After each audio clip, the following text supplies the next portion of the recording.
fie cea mai nouă melodie, așa cum v-am obișnuit. Marca Ionuț Eduardo, în mod special pentru toate femeile căutătoare de comori, pentru păsările de noapte și nu în ultimul rând celor ce pun botul. Aveți 16 ani și în față un viitor, dar tu ai ales să produci banii ușor.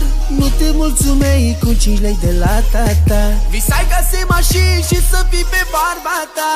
Primul fraier acolo ți-a dat merțan un dar, ai început să simți și tu banul în buzunar. Acum deja ești divă, dar în paranteză vezi că ți-a rămas la gură puțin din engleză. Hey, oh, se freacă angro, hey, oh, doar pe euro, hey, oh, și-n mașini luxoase, cu școala este mai greu, are numai 4 clase. Hey, oh, se freacă angro, hey, oh, doar pe euro, hey, oh, și-n mașini luxoase, cu școala este mai greu, are numai 4 clase.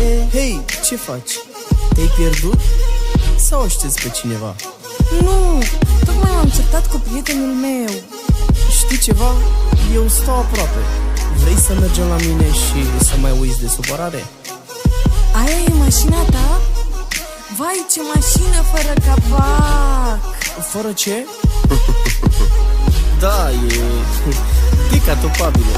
Titlul în ziare, un român bogat s-a cuplat cu o blondă și-l vrea de bărbat. Ce-ți mai place faima, însă ai uitat zilele când